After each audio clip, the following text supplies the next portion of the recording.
Bom, gente, bom dia novamente. Agradecer ao Mário, pelo convite, pela confiança mais uma vez. Sempre bom, adoro falar para jovens assim. Eu acho que é aqui que a coisa começa, né? Quando mudar é aqui. Então, muito bacana isso. Espero que. Como é que você chama? Lucas. Se o Lucas me entender, todo mundo vai me entender. Ele está com 15 anos, está aqui na frente, prestando atenção, isso é uma belezinha, né? Então, o Lucas está aqui, eu vou falar. Se o Lucas falou entendendo, eu acho que vocês todos estão entendendo. A minha preocupação é essa. Vamos conversar com calma para entender, tá bom? Um pouco o que eles já falaram. E agora eu vou tentar sintetizar isso, um pedaço da minha fala aqui, utilizando já algumas coisas que o Luiz, né, e o Diogo falaram. Primeiro, sobre a questão do estupro, quando o Luiz falava, eu estava pensando, alguns questionam, mas nós temos a cultura do estupro no Brasil, temos a cultura do estupro. Isso não quer dizer que nós homens, todos nós homens, somos estupradores em potenciais, assim. Talvez até sejamos, né?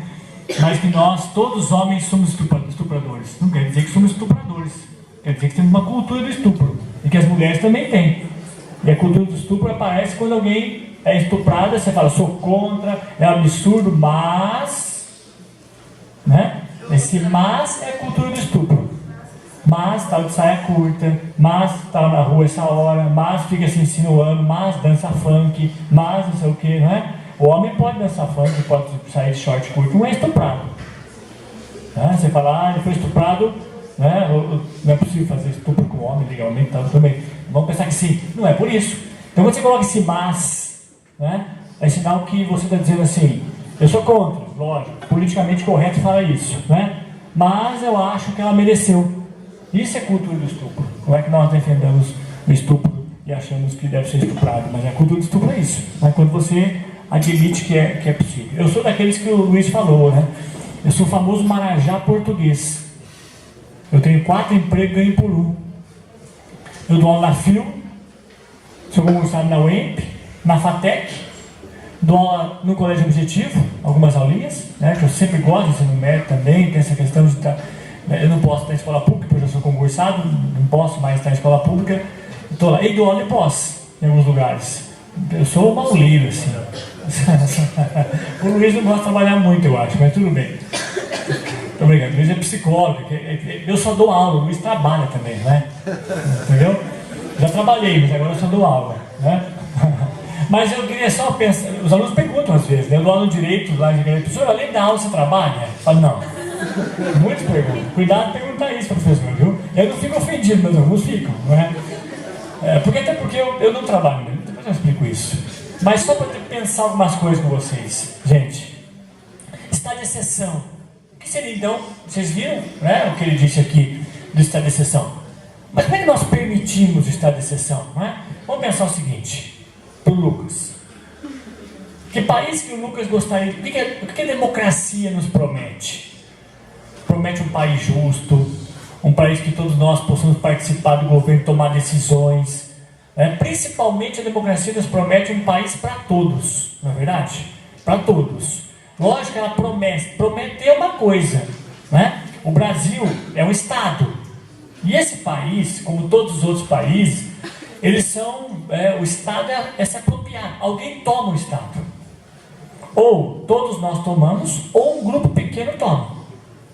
Cada vez que se corre o risco de todos tomarem o país, acontece o que ele falou de estado de exceção.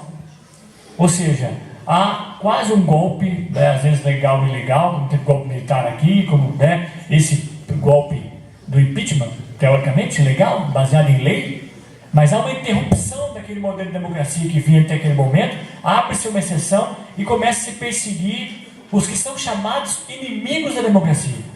Se cria um inimigo para a democracia, sabiam disso? Por exemplo, o que fundamenta o nosso estado de exceção? Se nós vivemos no estado de exceção, que é o que eu acho que o Diogo disse, né? Por exemplo, nós não temos emprego. Os empregos estão cada vez mais difíceis. Vocês podem fazer poucos cursos que realmente lhe dêem emprego. Você não pode escolher o que fazer. De repente você quer fazer filosofia, você vai conseguir trabalhar? Alguém vai te perguntar assim, você quer fazer filosofia para quê? Você quer ser padre? Você fala, não. Fazer o que com isso? Se você não gostar da aula, acabou a tua vida. Você quer fazer, de repente, um curso de artes? É um curso que eu já dei aula, que o Diogo dá aula, né, que o Luiz dá aula, que é um curso fantástico, né? É fantástico. Deleuze vai dizer que, né, a capacidade produtiva está na arte e na filosofia, né? E mais alguma coisa. É isso que produz, sabe? Isso que cria, que é o poder criativo. Mas quem faz arte? Se você não gostar da aula, não quiser dar aula, você faz o que da vida? Então, você não pode nem escolher que curso e o que farão da vida, porque você tem que escolher algumas profissões que já estão predeterminadas, né? Como é que eu posso pensar aqui assim? Então, tudo isso, a questão da mulher negra, né? Que você sabe bem que a reivindicação é diferente da mulher branca, está no outro estágio de reivindicação, lutando por emprego ainda, enquanto a outra luta por salário já, né? Tudo isso, na verdade, são falhas, entre aspas, de uma democracia que seja controlada. Mas, de repente, resolveram criar um grande inimigo no Brasil, que vai desviar completamente nossos olhares dos nossos reais problemas. É assim que funciona o estado de exceção. E o grande inimigo do Brasil hoje, se eu perguntar a vocês qual é o maior problema do Brasil, se perguntar na rua qual é o maior problema do Brasil, vão dizer violência também, mas eu tenho certeza que em primeiro lugar está a corrupção. Então parece que a corrupção é o nosso maior problema. Que parece que, e é mentira isso, que se a corrupção acabar, todos os problemas acabam. Ou seja, se a corrupção acabar, ela jamais acaba, né? E eu até acho que a corrupção hoje, eu achava meio maluco, que a corrupção hoje é menor do que antes. Eu acho que é menor, né? Hoje eu acho que a corrupção nos governos é menor. As prefeituras, gente, há 20, 30 anos atrás, as prefeituras não tinham controle nenhum, faziam o que queriam. O prefeito nomeava todos os caras, do lixeiro ao engenheiro, ela nomeava todos. E quando um prefeito assumia, mandava todo mundo embora, indenizando com dinheiro público, e recontratava todo o time dele, dos amigos dele. E podia fazer o que quisesse, porque não tinha fiscalização nenhuma. Hoje um prefeito sai, por exemplo, e ele, de repente, cometeu um crime, ou teve um desvio, mesmo sem estar na prefeitura, ele responde por isso. Ele responde por isso. Hoje os instrumentos de controle são melhores, mas a sensação que nos dá é que a corrupção é maior. Porque na ditadura militar, alguns têm sensação que não tinha corrupção, porque não pode ser na mídia, porque era proibido de falar. Mas e se eu falo isso aqui na ditadura militar, que alguns querem? Estou preso, eu não posso falar. Alguém podia falar... O jogo tem que dar... Agora, gente, então se esse não é nosso maior inimigo, qual é nosso maior inimigo? Vou dar um exemplo para vocês entenderem, né? Ou seja, veja, o Brasil, primeiro, alguns inimigos que nós somos mitos de inimigo. Esse é um deles, que a corrupção é o nosso maior problema. Lógico que a corrupção é um problema, não estou dizendo que não deve combater, não estou dizendo isso. Estou dizendo que não é o maior problema. O maior problema é a pobreza e o desemprego. E ele vem de onde? O segundo mito, que nós temos um imposto muito alto, o mais alto do mundo. Mentira. Nós não temos isso. Isso também não é problema. Isso é mentira. Outra mentira, que eu falei agora há pouco, vou continuar, que se acabar a corrupção, tudo vai ficar bem. Não vai. Mesmo que se zerasse a corrupção, talvez nós tivéssemos mais dinheiro nas escolas para algumas coisas e tal, mas não resolveria os problemas da desigualdade, da pobreza, da miséria. Não resolveria. Não é a corrupção que gera isso. É outro fator que eu vou falar um pouquinho para vocês. Tudo isso você tem que tomar cuidado. Vocês são jovens, não pode cair nesses mitos. Nós todos aqui temos que pensar qual é o problema principal do Brasil. E o problema principal do Brasil é que nós temos hoje o controle do país nas mãos do capital financeiro. E o que interessa para eles, não interessa para nós. O que interessa para eles, não interessa para nós. Por exemplo, o que interessaria para nós, brasileiros? Transformar o Brasil num país industrial. Gente, só tem um jeito do país ser um país de primeiro mundo, no sentido, essa palavra não existe mais, mas no sentido de ser um país onde você tem emprego, onde você tem uma vida decente, tipo, sabe, Noruega. Nós temos que mirar esses países. O capital financeiro nos vende a ideia que o Paraguai está ficando maravilhoso. Vou dar um exemplo para vocês. Qual que é a renda per capita? Quanto que cada brasileiro, na média, ganha por ano? na média, tá? Por ano, a nossa renda per capita, $8.000. A nossa renda per capita é a renda do Brasil, tá? Num país que praticamente desindustrializou, não tem indústria mais. Nós tínhamos, há 30 anos atrás, 60% do PIB era indústria. Hoje, é mais ou menos 12% do PIB. Alguns dados contam 10% do PIB. Nós vivemos do quê? Do agronegócio. Nenhum país é rico porque vende arroz e feijão. País rico, gente, é que vende isso aqui, ó. País rico é que cria isso aqui. Imagina se o Brasil pudesse... Nós não fazemos nada disso, né? Veja, enquanto os americanos, os coreanos fazem isso, nós fazemos isso. Nem isso. Isso na China. Nós, quando você importa, por exemplo, dos Estados Unidos ou da Coreia, um container disso, nós temos que importar talvez 150 containers de café, de soja, para valer um container deles. Container, vocês sabem que é as caixas que vem no navio, cheio de produto. Se nós não fazemos nada que tem valor, nada que tem valor. Mas o capital financeiro não está preocupado com isso, porque o negócio dele é investimento, o negócio dele é dinheiro, o negócio dele é banco, ele não está preocupado com produção, ele quer dólar baixo, né? Então, esse é o nosso grande problema. Então, eu falei a vocês que a nossa renda per capita é 8 mil, né? E em cima desses 8 mil, o total de imposto que nós pagamos é 34%. Agora você pega os Estados Unidos, eles gostam de comparar os Estados Unidos com tudo, né? A renda per capita dos Estados Unidos é 55 mil. A nossa é 8, a deles é 55. A carga tributária total deles é 25%, mas é 25% sobre 55 mil. E eles não têm saúde lá, hein? O Obama fez um programa de saúde. O Brasil tem o SUS que atende 110 milhões de pessoas. Sabia que o SUS é o maior sistema de saúde do planeta? Ninguém atende 110 milhões de pessoas. Fazemos transplante, remédio para AIDS, é o país que mais vacina no mundo. Nós temos que tomar cuidado dessa síndrome do vira-lata, né? Achar que lá tudo é bom, aqui tá na presta. A gente acha assim, o que tem nos Estados Unidos é perfeito, o que não tem aqui, tipo urna eletrônica. Ah, mas se lá não tem, por quê? Não quer dizer que é, porque lá não tem, que ela não preste. Não é? Cuidado com esses mitos. Achar que o nosso problema é urna eletrônica. Nosso problema, portanto, é isso. 55, olha bem, $55 mil é a renda per capita. Por quê? Porque eles fazem isso. Quanto é a renda per capita da Noruega? Na Noruega, sabe quanto, gente? Se aqui é 8 mil, se nos Estados Unidos é 55 mil, a Noruega, a renda per capita deles é 70 mil. Cada norueguês deixa mais ou menos de imposto por ano, porque sabe quanto que é a taxa de imposto deles lá, na Noruega? Aqui no Brasil é 34% o total de impostos. Na Noruega, o total de imposto deles é 52%. Eles pagam 52% de imposto. Deixam, cada norueguês paga mais ou menos 110, 120 mil reais por ano de imposto. Tem noção do que é isso? Porque construíram um país.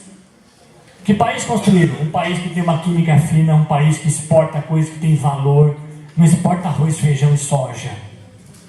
Em todos nós temos que parar de exportar isso. Lógico que é importante na nossa balança, mas nós vivemos disso. Por isso somos pobres. Além de tudo, o nosso imposto que nós temos aqui, gente, e esse é o problema, não é corrupção, ela também é, mas não é o maior. Os nossos impostos são injustos. Gente, quem ganha até 3 salários mínimos, 4 salários mínimos, são os que mais pagam imposto no Brasil. Pagam mais ou menos 34, 35%, porque quando você compra essa água aqui, tem imposto. Se o cara ganha um salário e compra essa água, ele paga imposto. Se o cara ganha 10 mil reais, ou se ganha 50 mil e compra essa água, ele paga o mesmo imposto que você. Mas você ganha um salário. Esse imposto que você paga nessa água é muito pesado para você. E nada para quem ganha 20 mil. Porque nos Estados Unidos eles não pagam imposto em quase nada. As camisas são baratas, as roupas são baratas. Por que são baratas lá? Porque nos Estados Unidos eles têm menos imposto no total que nós, mas o imposto deles é mais justo que nós. Eles não têm imposto em produto. Você compra isso aqui lá sem imposto. Por que é mais barato? Ué, mas esse imposto então está onde? Está em outro lugar. Está em salário. Por exemplo, eu posso ganhar 1 milhão no Brasil, que eu pago 27,5% de imposto. Ou posso ganhar 10 mil, que eu pago 27,5% de imposto. Só que quem ganha 1 milhão, Ele não paga 27,5% de imposto, por quê? Porque ele põe o filho dele na escola particular e deduz. Ele desconta no imposto. Aí ele paga, ele não vai usar o SUS, ele paga plano de saúde para todo mundo, desconta. Ou seja, você vai calcular, ele paga 11% de imposto. E o pobre paga 34% de imposto. E eles querem nos enganar dizendo que o problema é a corrupção. Não estou dizendo que não é. Estou dizendo que também é, mas não é o principal. Nós só estamos na situação que estamos porque nós não conseguimos achar e entender quem é nosso inimigo. E eles fazem muito bem isso, né? Você vai pegar, por exemplo, o Jornal Nacional, é uma novela no Jornal Nacional. E eles estão falando do Paraguai agora. Olha bem, a renda per capita do Brasil, $8.000, certo, Lucas? Estados Unidos, 55. Noruega, 70. E o Paraguai? Estão dizendo que é um modelo, que é assim que nós temos que pensar. Lá não tem lei trabalhista, olha que bonito que é lá. Lá não tem lei trabalhista, lá não tem SUS, lá não tem escola que preste. Né? Quanto que é a renda per capita deles? 3.400. Se a nossa é 8.000, gente, o Paraguai é 3.400. Sabe quanto eles cobram de imposto? Quase nada. Por isso as empresas vão para lá. As empresas vão para lá por quê? Porque não tem imposto. Mas nem para exportação. E eles não vão lá para produzir para o mercado interno, porque o Paraguai é tão pobre que não vai comprar nem o que os brasileiros têm lá. Então, de repente, sei lá, Colchão Castor, não sei se vai, estou dando um exemplo, monta uma fábrica no Paraguai. É para vender para o Paraguai? Não, porque eles não têm dinheiro para Colchão Castor. Só para fazer lá e vão mandar para fora. E a renda per capita lá é 3.500. E sabe quanto é o imposto lá? 12%. Com 12% sobre 3.500, eles não fazem nada. No máximo, dão arma para a polícia. Porque precisa. A pobreza, né? A violência maior.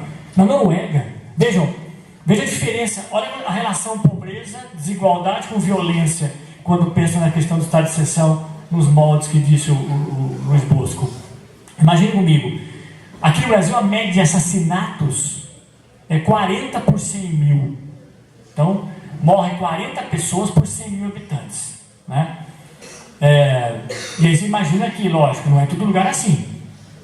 Se eu pegar em São Paulo, por exemplo, nos bairros mais ricos, morrem 2 por 100 mil. Nos bairros mais pobres, morrem 100 por 100 mil. É quase uma taxa medieval de tanta gente que morre. Na média do Brasil inteiro dá 40. Mas tem lugares que morrem mais, muito mais que na guerra, né, do Estado Islâmico. Morrem muito mais. Agora, qual é a relação assassinatos por mil habitantes, por exemplo, na Europa?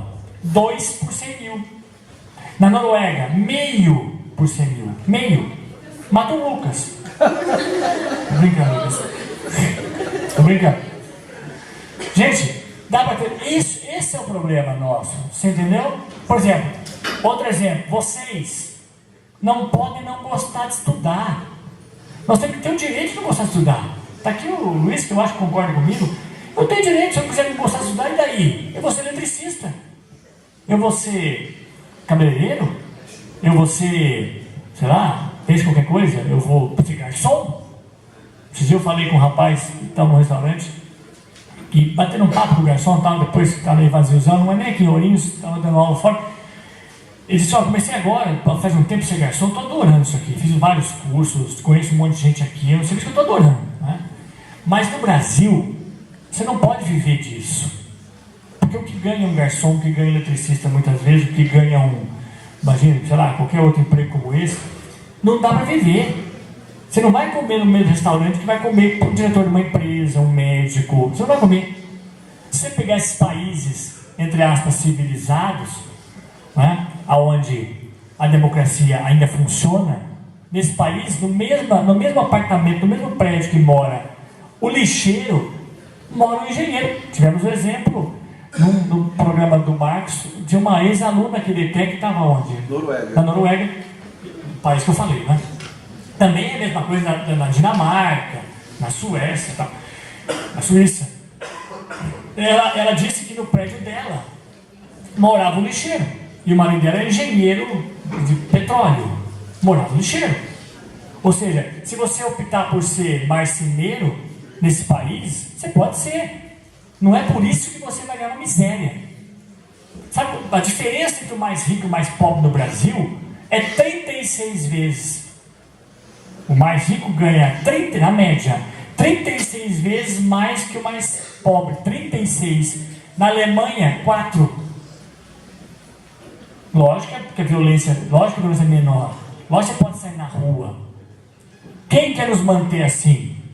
Aqueles que ganham 36 vezes estão lá em cima. E passam a ideia para nós de um inimigo que é uma mentira. Diz assim, olha, quando a corrupção for resolvida, quando acabar a corrupção, tudo vai se resolver.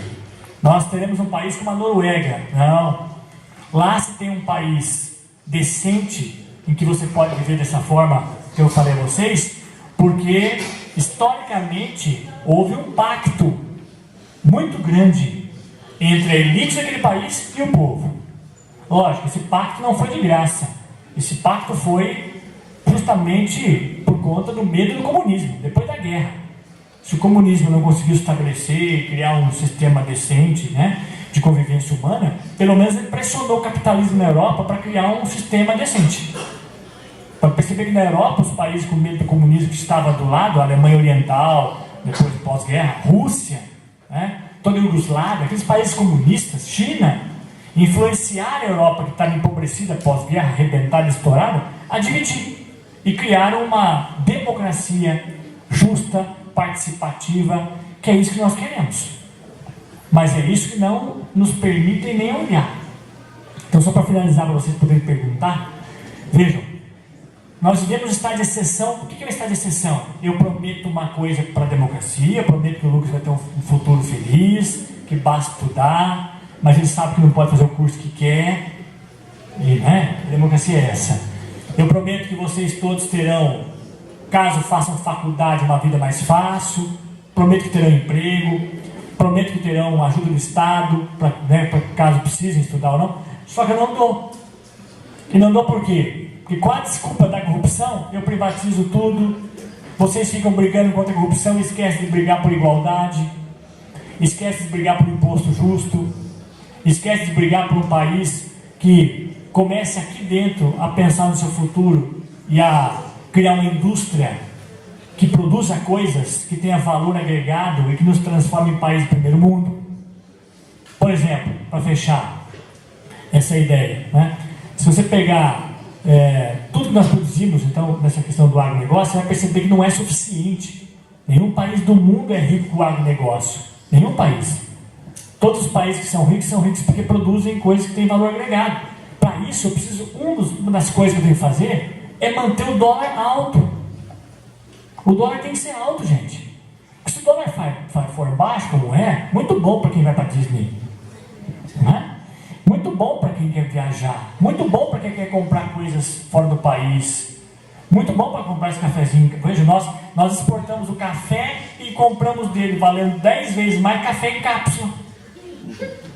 Sabiam disso?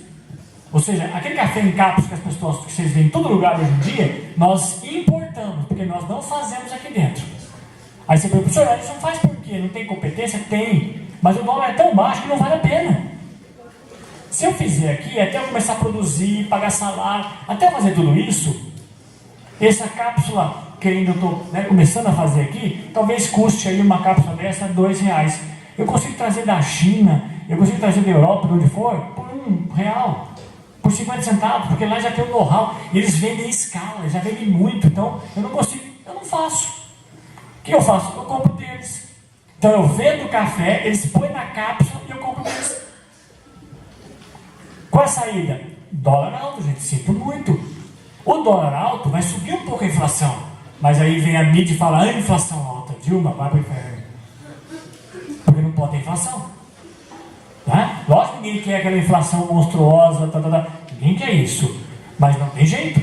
Porque, por exemplo, se eu pegar essa garrafa aqui, talvez seja feita no Brasil. Nós somos bons nisso. Olha que coisa fantástica, olha que tecnologia investida. Né? Plástico, você pôr isso aqui em volta não deve ser fácil. Né? Mas a tampa, talvez, a gente traga da China. Porque não vale a pena fazer a garrafa inteira aqui. Nós tínhamos aqui a Injex, né? Que fazia caneta. Que no começo montou uma fábrica de fazer caneta aqui. Comprou uma fábrica na Coreia desmontada, trouxe para cá. Né? O empresário montou aqui. Descobriu que não vale a pena mais fazer. Traz a China, monta e vende. Porque lá eles fazem. Aqui não. Por Por quê? Porque o dólar nosso é lá embaixo. E a gente fica discutindo assim, tem que baixar o dólar. Mas isso é bom para quem? Não é bom para nós. Né? O dólar baixo é muito bom para importar, né? Mas é muito ruim para exportar.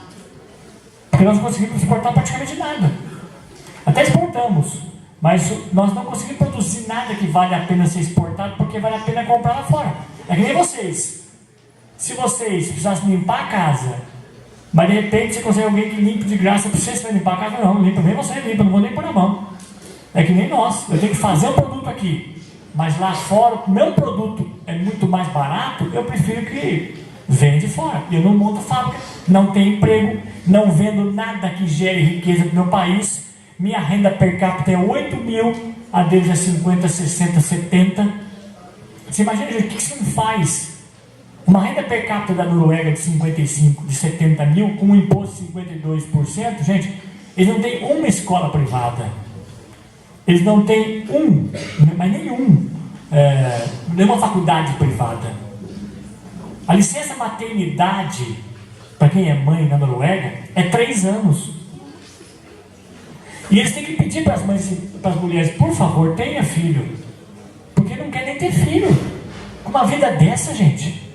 Você quer curtir a vida, você quer passear, você quer viajar, você quer estudar, você quer ser profissional, você não quer ter filho. Então a Europa envelheceu. Envelheceu por quê? Envelheceu por conta disso. Só cuidado para fechar antes que alguém fale, que às vezes eu falo isso e alguém fala, professor, mas não sei porquê, sempre vem isso à mente, né? Ah, mas lá tem um índice muito grande de suicídio. Como se a gente gostasse mesmo de viver perigando, assim. Que nem nós vivemos, né? Ah, não, bom Brasil, porque é emocionante.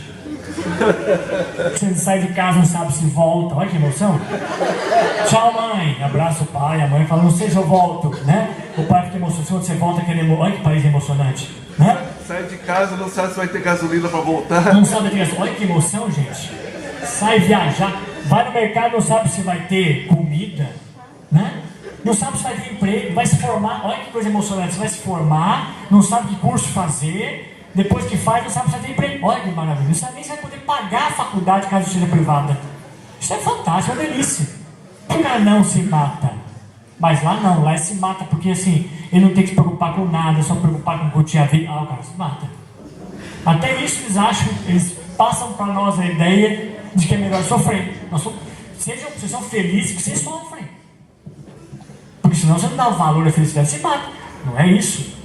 Tá aqui o Luiz, que é psicólogo, sabe que os índices de suicídio nesse país são países mais frios, mais gelados, que tem noite praticamente o dia todo, não tem dia, não tem sol. Isso sim provoca em muitos países. Então eu, depoimento de jogador de futebol, que foi jogar na Inglaterra, e disse assim, ó, levei minha mãe junto, e minha mãe teve depressão profunda, precisou voltar para o Brasil, porque lá nesse país, estava na Inglaterra, em Middlesbrough, na cidade, lá amanhece às 10h30 e anoitece às 5h.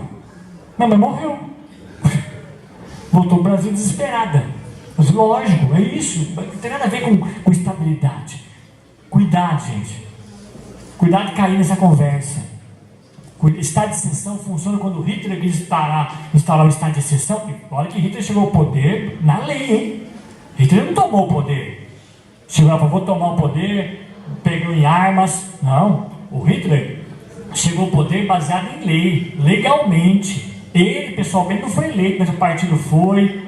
Né? Ele criou uma lei para isso. Lei baseada em quê? E como é que ele chega até lá? Cria o estado de exceção. Porque criaram um inimigo, judeu. Quando o judeu for eliminado, viveremos melhor. Né? Veja, americanos, a lei patriota. Ou seja, nós temos um risco aqui, corremos risco por conta do terrorismo. Portanto, nós abrimos uma exceção na lei. Eu posso prender quem eu quiser, em nome dessa lei, desde que seja pela segurança nacional. Nossa ditadura. Gente, a ditadura, o que ela mais fez foi concentrar renda, hein? Cuidado que essa conversa de intervenção militar já. O salário mínimo no começo da ditadura valia R$2.000 hoje. O salário mínimo no final da ditadura valia R$600. E essa diferença? Deram para os ricos. Mas o povo deixou, lógico, a ditadura. Por que fizeram ditadura? Para fazer isso mesmo. Para concentrar a renda. O Brasil é o segundo país do mundo que mais jato particular tem, sabia? Jato particular, você vê esse jatinho passando, tem dono. Sabe quanto custa isso, gente? Num país pobre que tem uma renda per capita de 8 mil, para alguém comprar jato, Lucas, sabe o que tem que fazer? Pegar o teu dinheiro e dar para ele. Como é que a ditadura fez isso? Com a inflação. Você sabe quanto foi a inflação na ditadura? Ninguém sabe. Era proibido de falar? É isso que nós queremos, será? E aí, na ditadura, eles não falavam quanto era a inflação. Vamos supor, é 10. E o salário mínimo era reajustado a 8. Essa diferença de 2% vai para a mão do empresário, que vai acumulando ao longo de toda a ditadura uma diferença e uma desigualdade. As favelas triplicaram do início para o final da ditadura. Foi isso que ela fez. Lógico, o país se desenvolveu, o país cresceu, sim, com dinheiro externo.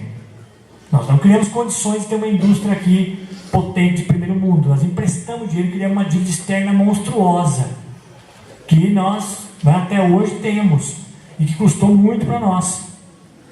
Como é que resolve isso? Não resolve um passo de mágica. Como é que você resolve a segurança do Brasil? Você resolve a segurança, gerando mais igualdade, mais perspectiva de vida.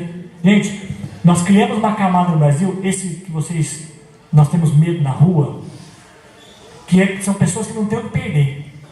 E quando você encontra com pessoas que não têm o que perder, tem que tomar muito cuidado, porque não tem o que perder. Porque a vida dele é um lixo, a casa dele é um lixo, a família é um lixo, é tudo um lixo. E esse que não tem o que perder, está morto ou está vivo, tanto faz. Se der um tiro com a cabeça e ele for preso, tanto faz. Na Noruega não. Porque o cara tem perspectiva, gente. Tem projeto de futuro. Tem gente de casa esperando, tem condição de vida. Se o cara não ganha o suficiente, o Estado complementa a renda. Só para fechar, eu estou fechando faz tempo, né? Pode continuar. Mas eu vou fechar, não, juro. Nós temos um programa aqui, eu dou aula no mestrado em Direito em Jacarezinho, nós temos um projeto lá com Lisboa. Então Lisboa manda professor, um projeto assim, de intercâmbio, tem que ter. Lá tem mestrado, doutorado em Direito, tem que ter isso. Eu dou aula lá e eu fui para Lisboa para fazer, eu comecei um pós-doc lá, no fim não pude terminar, porque eu tenho pouco emprego, trabalho pouco, né? Não podia me afastar de quase nada. E outras questões mais, tinha que ficar 3 meses, não foi possível. Eu tenho certa dificuldade, não tenho tanto, né? Não deu. Mas os alunos da Universidade de Lisboa, como vocês aqui, me perguntavam o seguinte: é verdade que no Brasil os alunos estudam à noite? Eu falei, mas como estudar à noite? Gente, eles não entendem. Aí eu disse assim, sabe por quê? Porque nossos alunos, a grande maioria deles, não são alunos que trabalham, são trabalhadores que estudam. Se eles perderem emprego, eles largam a faculdade. É mais importante o trabalho do que a faculdade. Eles não entendem, tá louco? Mas o Estado não ajuda. O Estado deu uma Bolsa Família para quem tinha 3 filhos, de R$70 na época, e o povo quase morreu. Achou que era esmola. Lá todos os meninos da universidade, que os pais não têm condição, o Estado banca. Você não vai trabalhar porque o Estado te banca. Tem nada, não tem nenhuma faculdade à noite. Não tem nada à noite. Na Europa não tem nada à noite. 6 horas fecha tudo. Vão para casa. Por isso comete suicídio? Não. Vai para casa, fica com a família, é isso que eles falam. Vai para casa. Você pode ser diretor de uma grande empresa, vai para casa. A não ser shopping, que há um revezamento do trabalho ali, uma coisa ou outra, o resto fecha às 6. Porque todo mundo tem direito a descansar. Se você quiser que compre amanhã, para que pressa? Se quiser que faça amanhã, hoje não. Tem restaurantes? Tem. Esses restaurantes geralmente são brasileiros que trabalham como garçom e tal. Tem muito. Por quê? Porque eles não querem fazer isso, eles não precisam fazer isso. O Estado lhes dá a condição para não fazer isso. Você pega na Alemanha, quem trabalha e faz o serviço mais pesado e sujo são os turcos. Porque os alemães mesmo têm condição de não fazer. No Japão, vocês sabem, somos nós. Fora japonês, a população do Japão é brasileira. Então, essa é a diferença. Essa é a diferença. Porque a maioria se apropriou do Estado. E aí o Estado foi revertido. No Brasil tem uma minoria que se apropriou, é dono do Estado, que é o capital financeiro. E eles querem o quê? Acabar com a lei trabalhista, privatizar todas as faculdades públicas para ir a despesa. Lá na Europa, a faculdade pública é direito, aqui é despesa. Lá na Europa, sistema de saúde é direito, aqui é despesa. Vocês estão vendo o discurso aí, dizendo que o SUS O governo está com 20 bilhões atrasados de repasse para o SUS. Porque eles querem privatizar. O sonho deles. E o sonho dessas empresas que fornecem saúde privada. Lógico que a Rede Globo, quando você assiste o Jornal Nacional, é lógico que ela não vai falar mal, por exemplo, do fim das leis trabalhistas. Porque no intervalo do Jornal Nacional, qual propaganda aparece? Banco Bradesco. No jornal, na novela, aparece o que? Banco Itaú. O que o Banco Itaú quer? Saúde privada. Ele quer vender saúde para você. Ele quer financiar teu FIES. Não quer que o Estado faça isso. O que as grandes... Hoje, 40% das faculdades do Brasil, privadas, estão na mão de um grupo americano. Um grupo. Que é Croton, algo assim. Eles dominam 40%. Só não puderam comprar Estácio, porque senão ia dominar quase tudo. E aí o governo não deixou, porque senão seriam quase todas as faculdades, 80% das faculdades privadas. Aí ele põe o preço que ele quer, ele faz o que ele quer, e lógico, ele dá dinheiro para a campanha de quem privatizar as públicas. Que quanto menos pública, mais cliente, mais freguês, mais alunos, as privadas. E nós estamos brigando por corrupção, né? Achando que esse é o maior problema do mundo. Quando a Globo denuncia corrupção, saímos todos na rua xingando, batendo panela, dando panelada no outro. Mas depois acabou, porque agora o Moro está aí, nosso grande herói, está resolvendo tudo, né? Vai prender todo mundo? Eu acho que não, mas alguns acham que sim. Aí também tem gente que já tem Papai Noel, né? Essas coisas todas. E nós brigamos por isso. Estado de exceção é isso. É isso que o Luiz falou, mas eu acrescento. Você arruma um inimigo para desviar o teu olhar e nós ficamos nos enganando com o inimigo que não existe, ou pelo menos que não é desse tamanho. Bom,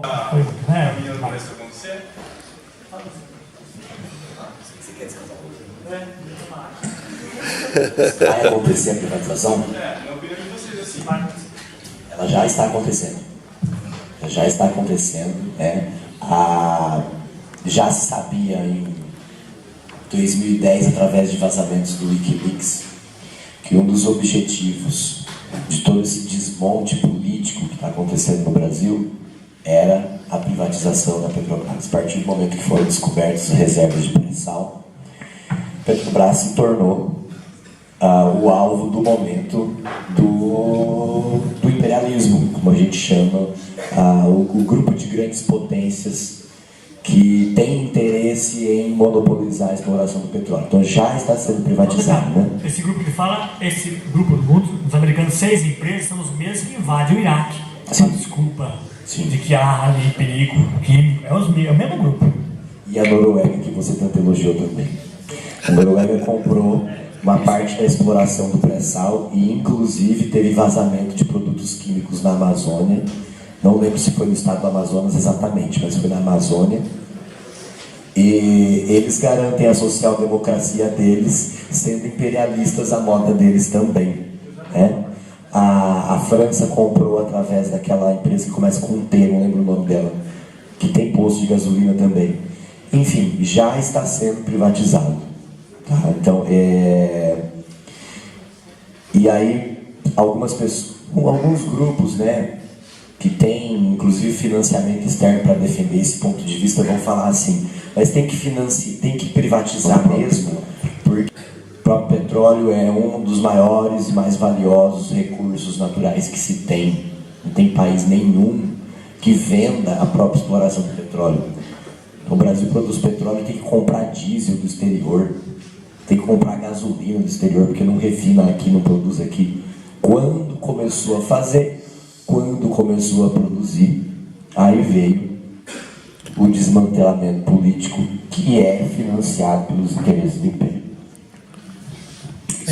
Só lembrando que os royalties do petróleo que iriam para a educação, né? Sim.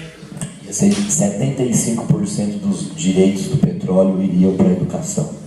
Foi uma das últimas leis promulgadas pelo governo Dilma e jogaram isso lá do lixo. Só aproveitando também o gancho do Luiz sobre a questão da Noruega, que eu falei a vocês, é sempre bom, às vezes uma fala rápida deixa algumas brechas, mas eu acho que vocês estão estudando, pensando nisso. Não tem rico sem pobre, né?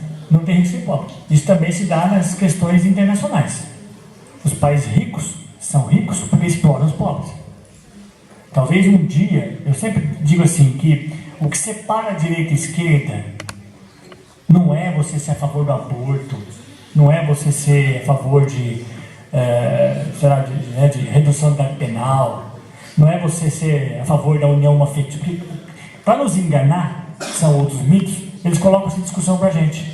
Como se você fosse de esquerda, você é obrigatoriamente a favor do aborto, tudo mais, você é abortista. Isso é conservador e progressista. Tem gente que é de esquerda e que é contra o aborto. Então, eu tenho pessoas que são conservadoras e que são contra tudo isso. E são pessoas progressistas. Olha o Lucas vai perguntar. O que você acha da Dinamarca? Vou falar sobre isso. Tá? Mas só aproveitando a Dinamarca, vai dar a mesma fala minha agora, Lucas. Olha para você ver. Esse país, a esquerda e a direita propõe o seguinte. Gente, olhem bem. Os bens necessários para a vida, sabe? Casa, água, terra, alimentação, tudo é escasso. É escasso, não tem suficiente para todo mundo aproveitar à vontade. Tem. Por exemplo, se todo mundo viver como vivem os americanos, precisa de 3 países. Desculpem, 3 mundos, 3 planetas. Se todo mundo tiver o mesmo patamar de vida, tem cálculos para isso, o mesmo patamar de vida que tem os americanos, você precisa de 3 planetas. 3. Ou seja, para que eles tenham aquela vida, eles têm que jogar sujeira em algum lugar e deixar alguém na miséria de alguma forma. Isso é uma lógica. Então, se os bens não são suficientes para todo mundo aproveitar à vontade, como é que eu divido isso? Pensem comigo. Esse é um problema para vocês, pro resto da vida. Então, o que nós temos não é suficiente, certo? Eu não posso deixar que alguém use água à vontade, torneira ligada, tomando banho à vontade. Imagine vocês, 7 bilhões de pessoas no mundo, se todo mundo fizer isso. 7 bilhões de pessoas no mundo. Essas 7 bilhões podem comer carne? De boi, por exemplo? Não. Não dá. Carne de boi para produzir é caríssimo. É preciso de pasto, é preciso... caríssimo, né? Não dá. Pouquíssimas pessoas podem comer carne de boi. No lugar onde você tem, por exemplo, na Europa, onde você tem uma democracia, a maioria, né, come igual, é caríssima a carne de boi. Por exemplo, a carne de porco é mais comida do mundo, que é mais barato de produzir. De frango também. Agora, até mais aceito que de porco, né? Para nós, por exemplo. Agora, imagine vocês. Então a pergunta é essa. Se nem todo mundo pode, economicamente, né, pensando, se aproveitar de tudo, ou usar tudo à vontade, que as coisas são escassas, como é que eu divido? Oi? Mais importante? Então, a esquerda acha que você tem que dividir igualmente.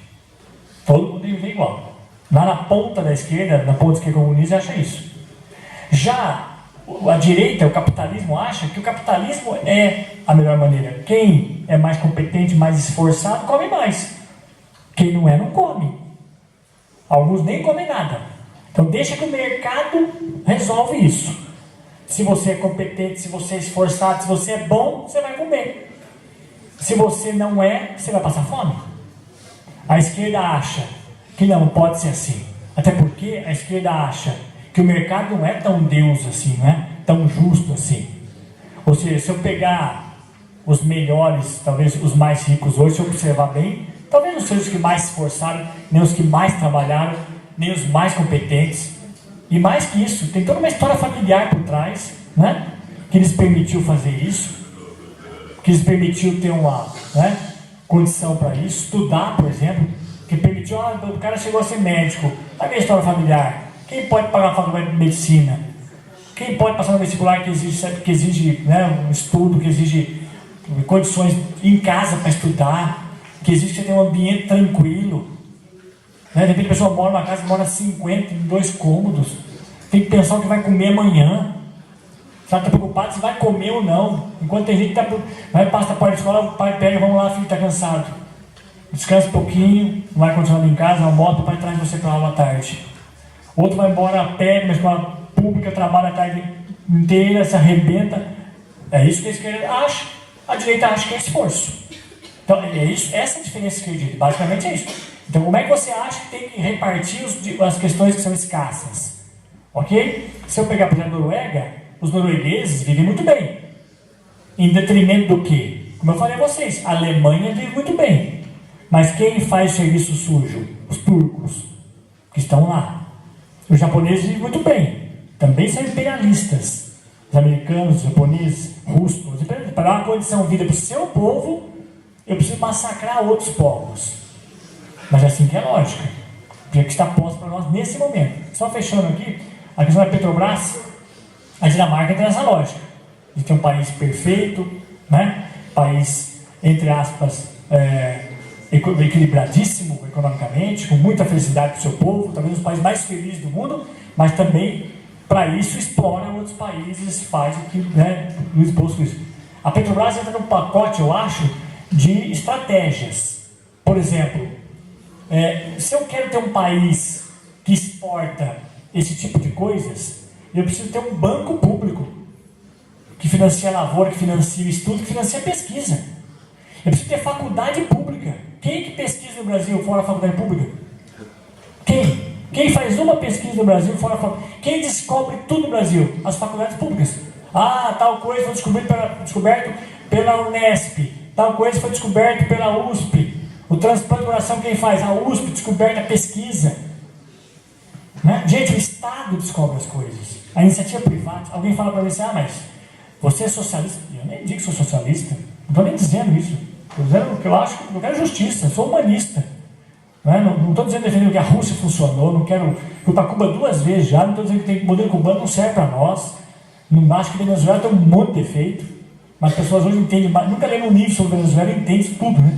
Nós somos o país mais especialista em Venezuela do planeta. Sem ter lido nada. Mas nós sabemos tudo, Venezuela.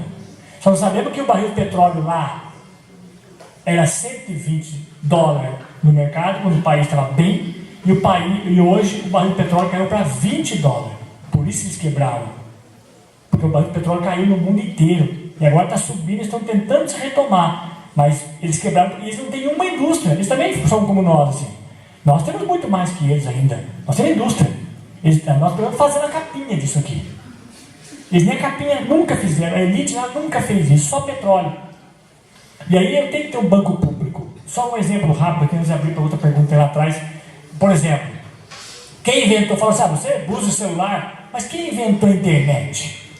Quem inventou primeiro? Quem inventou o computador? Foi o Estado. Em inglês. Quem daqui já assistiu um filme chamado Jogo de Imitação? Né?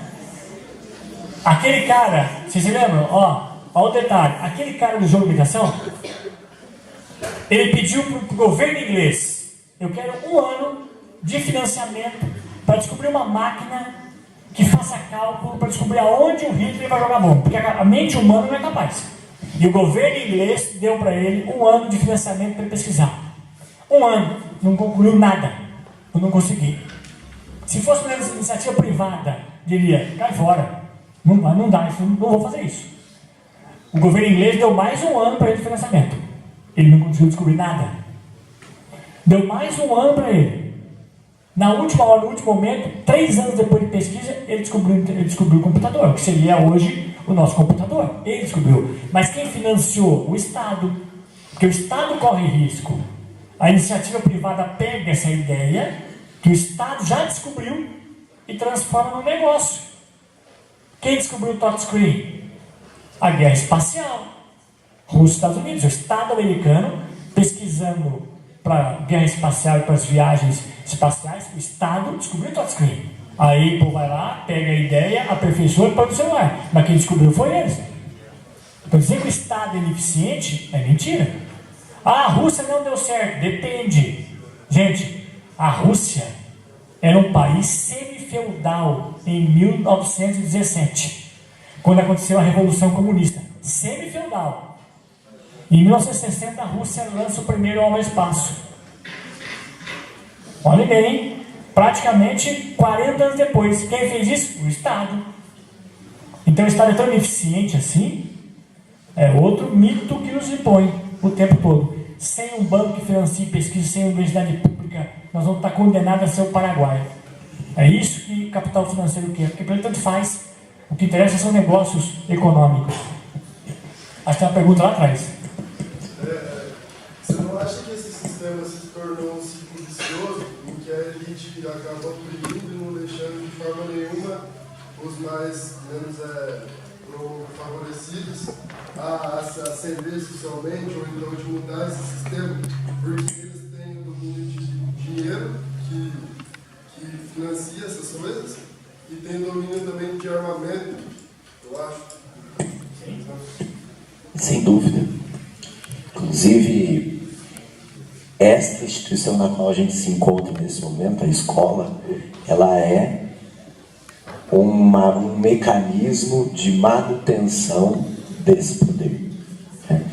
Tem um filósofo marxista, o Louis Althusser, que ele escreveu uma obra chamada Aparelhos Ideológicos de Estado. E a escola é um aparelho ideológico de Estado. Ela visa a manutenção da ordem vigente através da reprodução de valores que interessam aos poderes capitalistas. Então, essa manutenção do poder, ela vem através da repressão policial, da repressão por armas, como você disse, vem. Mas a repressão pela violência, pela força física, pelas armas, é a menos eficiente.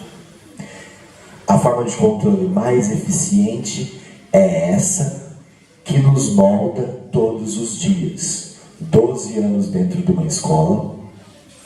É essa que nos molda todos os dias através dos meios de comunicação, seja TV, jornais, revistas, internet, celular. Isso molda aquilo que nós somos. Como eu disse no comecinho, molda até o que você deseja, molda o seu tesão, molda os seus apetites. Se você deseja de determinada forma, isso é moldado em nós também. Isso é moldado em nós. Então, o controle hoje, século XXI, ele já não é mais necessariamente o controle da força repressiva, não é mais necessariamente um modelo como o do Grande Irmão, do livro 1984, de George Orwell, nem o modelo do controle do Admirável Mundo Novo, do Aldous Huxley. É um modelo muito mais eficiente de controle porque a gente não se vê controlado. A gente acha que as possibilidades que o Facebook nos dá, por exemplo, constituem uma forma de liberdade, quando não são. Essa alienação, elas são um controle para dirigir, inclusive, nossas opiniões. Já é amplamente sabido como o uso das ferramentas da internet influenciou as eleições dos Estados Unidos, por exemplo. Através do uso dos chamados bots, os robozinhos, os softwares que ficam replicando e disseminando determinada opinião, determinada mensagem, retweetando mensagens. E dessa maneira vai influenciando a opinião pública em uma determinada direção, através de perfis falsos, feitos principalmente no Oriente, Malásia, onde fazem milhões de perfis falsos para ficarem tweetando e publicando determinadas coisas para botar a opinião pública em determinada direção. Então, sim, estamos dentro de um círculo vicioso que se refinou muito, porque vende para nós uma sensação de liberdade. Mas que liberdade é essa? Liberdade é eu chegar no supermercado e escolher a marca de detergente? Isso é liberdade? Mas que liberdade tacanha, mesquinha, pequena. Liberdade é eu poder escolher me enfiar num financiamento de 72 vezes para pagar um carro. Isso é liberdade. Liberdade é eu poder escolher um salário de fome ou passar fome. Isso não é liberdade. Mas a gente, mesmo assim, faz essas coisas, fica feliz, chega no fim do dia em casa, tira os sapatos e cumpri minha missão. Fiz minha parte. Que beleza. E já que você elegeu para Cristo, menino aqui, você falou da Dinamarca. A Dinamarca tem um filósofo dinamarquês que é o Søren Kierkegaard. que é considerado um dos pais do existencialismo. Procura saber que você vai gostar. Uma é difícil, Kierkegaard. Tudo com Cássio, né? Depois Vai ser a depois sua o Marco. pesquisa, viu? A sua pesquisa vai ser essa. Olha lá que bacana. O Marco vai te passar. Só aproveitando para dar uma resposta, assim, o Marx tem uma frase interessante que é: quem domina a economia domina a cultura. Nós estamos numa ETEC. Teoricamente, é uma escola formada para não se pensar. É que nem a FATEC. A sorte é ter o Marco aqui, entre outras coisas, né? Que faz coisas como essa, humanas. Nós somos humanos. Não quer dizer que quem faz... Isso não quer dizer, por mais que o governo possa pensar isso, nos formar técnico, e que técnico é frio e não pensa e trabalha e formar mão de obra o mais rápido possível.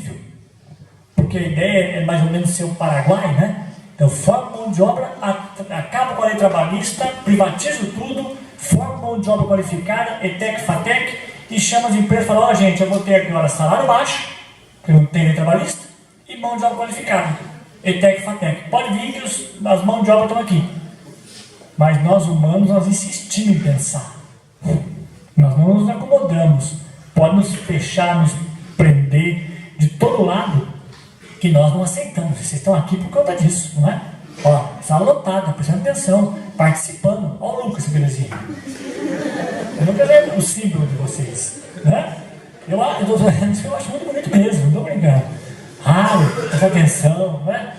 Vejam, isso é que nós insistimos, por mais que tentem fazer com que nós não pensemos, por mais que tentem nos aprisionar, nós escapamos. Em toda a história foi assim. Tenta aprisionar, nós escapamos. O ser humano é transgressor por natureza. A gente quer mais, né? Vontade de potência, como dizia o Nietzsche, vontade de poder. A gente quer mais. A gente quer superar, a gente quer saber, a gente quer conhecer. Lógico que eles tentam nos pôr medo, criar medo na gente, criar inimigos que não existem, né? Você pega a ditadura, por exemplo, acabou com a filosofia, né? e a sociologia e a história. Durante a ditadura militar, não tinha essas matérias mais, acabou. E os professores foram perseguidos, expulsos. Criaram duas matérias chamadas Educação Moral e Cívica e o SPD, para o lugar dessas matérias. Por quê? Para não se pensar. Mesmo assim, os alunos pensaram, questionaram, leram, ler. Os livros que ele citou aqui, de Nada do Mundo Novo, do Aldous Huxley, 1984, precisam ler, gente. Precisam estudar. Porque conhecer é a nossa arma. Né? Estudar textos que são consagrados, autores que têm tradição, autores que são de peso, textos que não são tão fáceis. Eu preciso ler, a nossa saída é ler. Porque senão eles tentam nos aprisionar mesmo.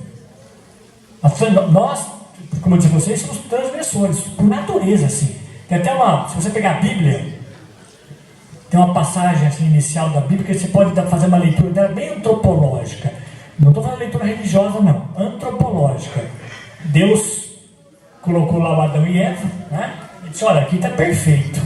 Vocês têm vida eterna, estão tranquilos, nem que se preocupar com nada, nem com comida, nem com sobrevivência, nem com aposentadoria. Vocês estão com a vida feita. Só não pode fazer uma coisa: comer aquela maçã. Para nós humanos é a mesma coisa falar assim: coma. Se nós estivermos aqui, se chegar na ETEC, essa é uma aula de apresentação de vocês na faculdade, na escola. E eu falo assim a vocês: gente, ó, você pode conhecer a ETEC, fique à vontade, aqui é tal coisa, lá é tal coisa, só não entre naquela porta. Pronto. É a mesma coisa que falar Honda. Vai criar um mito, dizer: ah, eu vi pé lá dentro. O outro vai dizer: eu vi um rabo passar. Nós vamos criar um monte de mitos que tem atrás daquela porta e vão entrar. Uma hora alguém arrebenta, porque nós não suportamos isso. Vocês estão aqui hoje ouvindo isso, vocês não suportam não saber. Vocês querem saber. Porque saber é ter o controle das coisas. Saber é controlar. Por isso que vocês não têm aqui essa carga, mas vocês têm história. Já é uma grande vantagem. Eu dou aula na FATEC por quê? Porque lá tinha um curso de licenciatura. E eu concursei lá na época em Filosofia e Sociologia da Educação. E aí eu fiz um concurso lá, passei e tal. Só que acabaram o curso de licenciatura. Hoje, praticamente, tem 3 aulas lá de metodologia de pesquisa. 3. Tem 3 turmas só. Pouquinho. Porque não tem matéria, não tem nada. Eles não têm sociologia, não tem filosofia, não tem nada. Né? Mas isso quer dizer também, e eu sempre faço um parênteses aqui, não falei isso na outra reunião nossa, não quer dizer que também quem seja das áreas técnicas não possa nos passar humanidades. Porque às vezes é muito importante essa discussão que Humanas faz. Né? O Humanas nos torna ético, discute quem somos nós, para onde vamos, né? Qual é a melhor maneira de se viver. É isso que Humanas discute. Né? Quando você vê filosofia, sociologia, você está aprendendo a viver também. Está aprendendo a viver. Agora, também não é só no conteúdo que está a questão da ética e a questão das humanas. Também no jeito que o professor trabalha. Ele pode passar conceitos e visão de democracia, de justiça, de participação. Né? Você pode ter aula que você pode participar, que você percebe que tem professor que é justo. Sabe que na sala de aula, que nem aqui, cada um de vocês veio de uma família. Alguns de vocês trouxeram essa altura da garrafa aqui de capital cultural.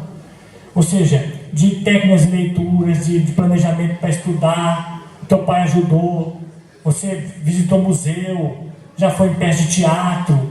Talvez alguns tragam dessa altura. Mas talvez outros tragam dessa altura. Aí você vai na faculdade. Chega na faculdade, um trouxe isso, outro trouxe isso.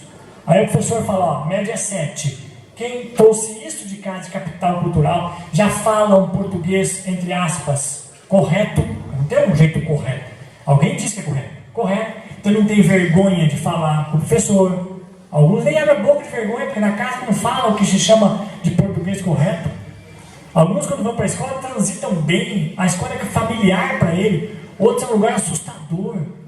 Nunca frequentou direito. Ninguém valoriza em casa. E aí você chega com isso aqui de capital, a nota é 8. E outro chega lá embaixo, a nota dele, ele tem que chegar a 8. Mas aí aquele que está aqui, ó, ele facinho chega a 8. Aí a pessoa fala assim, nossa, como você é esforçado. Aí o outro está aqui embaixo, arrebenta, estuda, se mata, quase não, e chega a 6,5. Você fala, não se esforçou, hein? Eu tenho um aluno, como também o Luiz tem, um aluno na FATEC, na FIU, que trabalha o dia inteiro. Ele vai à faculdade de manhã. Antes da faculdade ele passa um trabalho dele, faz alguma coisa. Depois volta ao trabalho o dia inteiro e entrega pizza à noite. E quem paga a faculdade é a irmã. E se ele ficar de DP em alguma matéria, ele tem que trancar. Porque é o limite que ela pode pagar. E também não vai ter coragem de falar para ele que ficou, porque ela vai dizer que é falta de esforço.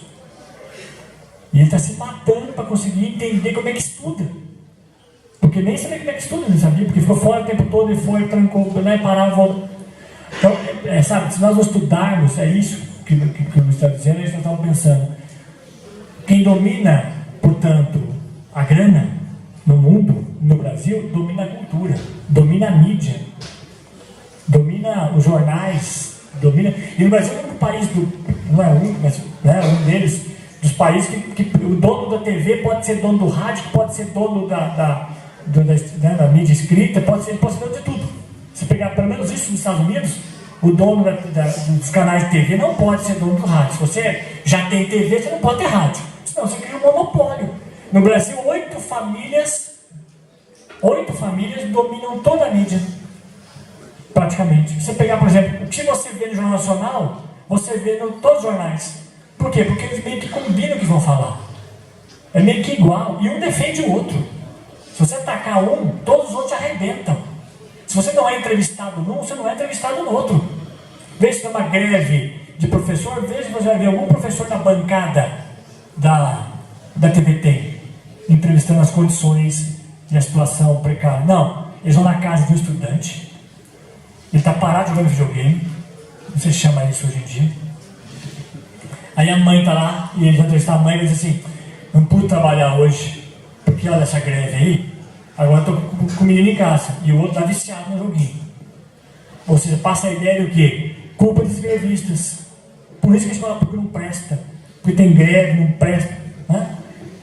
É muita lavagem cerebral, é muito difícil resistir a tudo isso. É difícil? Só estudando e lendo muito para poder fazer isso. É isso. Muito bem. Tem que incentivar mais, então, pessoas que não estão no meio, não estão no conhecimento, é ter vontade de ter o conhecimento. Sim. Porque se não tiver vontade também, eles não vão correr atrás. Exatamente. Vou passar até para o Luiz responder, porque ele é psicólogo, ele talvez responda melhor do que eu essa questão da vontade, né? É preciso que eles proporcionem o acesso. Eles proporcionar acesso não é simplesmente assim, vai estar lá na internet para quem quiser. Quem quiser ver uma aula de Harvard está na internet. Quiser ver um concerto da Orquestra Filarmônica de Berlim está na internet. Ok.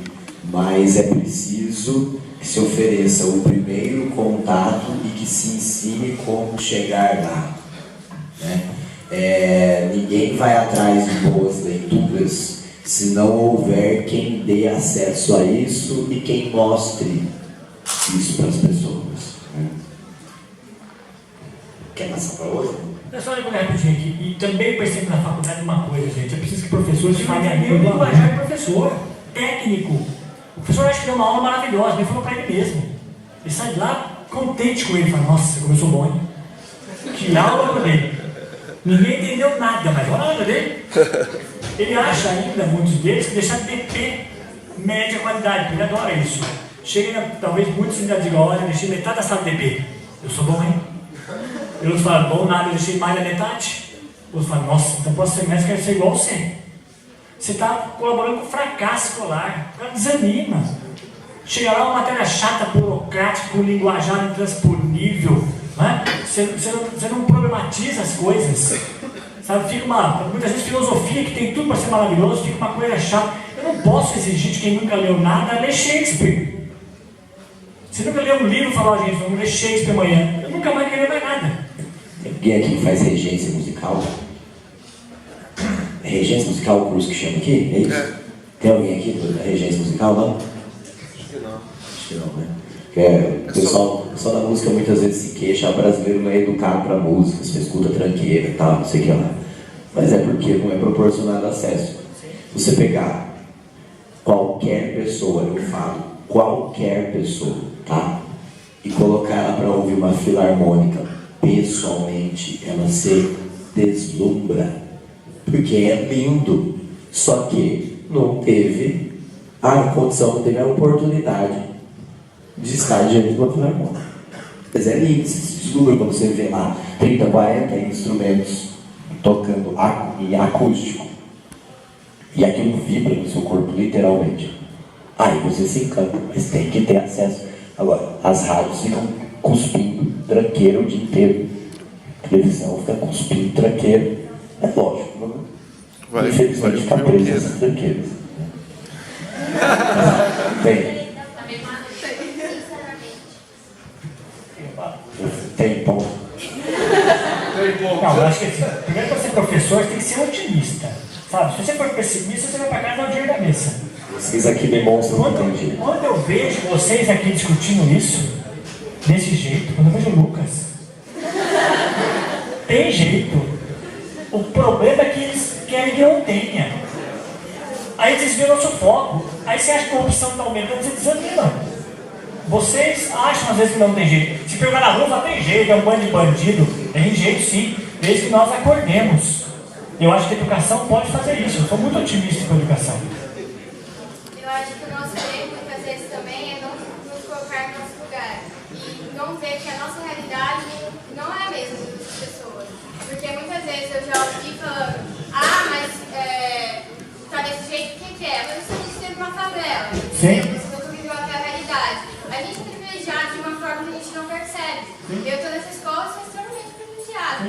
Uma pessoa branca que tá aqui, ainda mais. Se você olhar para esse auditório, quantas pessoas negras tem aqui? Agora vai numa escola de estado deplorável. Quantas pessoas negras tem lá? Quantas pessoas negras tem numa favela? Sendo que a população do Brasil, a sua maioria é uma população negra. Então, olhar para fora e parar de olhar para essa bolha. Tem mais uma pergunta ali, Maurício. E esse é o problema. Não é corrupção. Lógico que corrupção é, mas esse é maior. Acesso, permanência na escola, igualdade. Esse é o problema. Os vestibulares são uma quebra de acesso? Como assim quebra de acesso? Não permite a pessoa que vem de uma favela que não tem uma escola fundamental boa, ter acesso ao conhecimento superior? Sem dúvida. Sob o discurso de um mérito acadêmico, o vestibular, ele filtra o acesso à universidade pública, sem sombra de dúvida. Tanto é que as escolas que preparam especificamente para vestibular, elas treinam o aluno para o vestibular. Não é conhecimento, é treinamento. São as escolas particulares. Elas ensinam o aluno para estar em faculdade pública. E os alunos que vêm de escola pública têm que entrar em uma faculdade particular. Eu iria falar que quando o senhor disse sobre essa produção de tecnologia nacional, que ela é retardada devido a essa falta de incentivo, é principalmente também pela fuga de cérebros que a gente tem no Brasil. Foi, por exemplo, um aluno de mestrado que desenvolveu uma pesquisa, e até pode começar, mas ele vai ganhar um financiamento muito baixo, também para se manter, ele se consegue.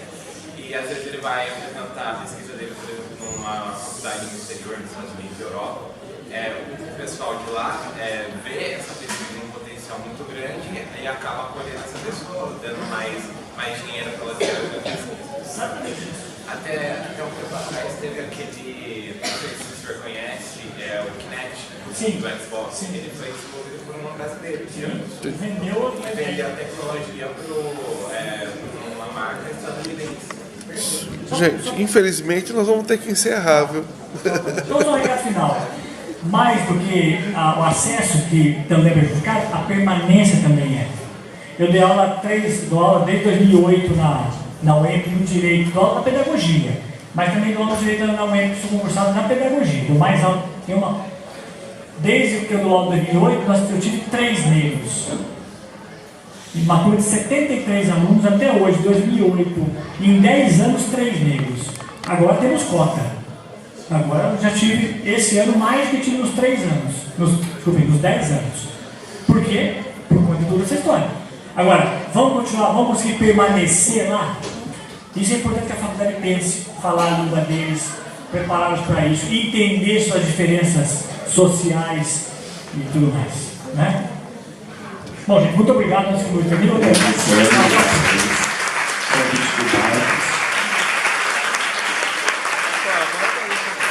Esse trio aqui, eu, Diogo e Maurício, já vem há alguns anos fazendo sempre essa mesa redonda nós juntos sobre temas atuais. Quem quiser mais informações, quem quiser troca de textos, de ideias, eu tenho Facebook, apesar da crítica que eu fiz, eu tenho Facebook. Luiz com Z, tá? Luiz Bosco. Mas eu não sou parente do João Maurício Bosco. também, né? Maurício também tem. Maurício também tem. Ele é viciado nesse Facebook. Pessoal.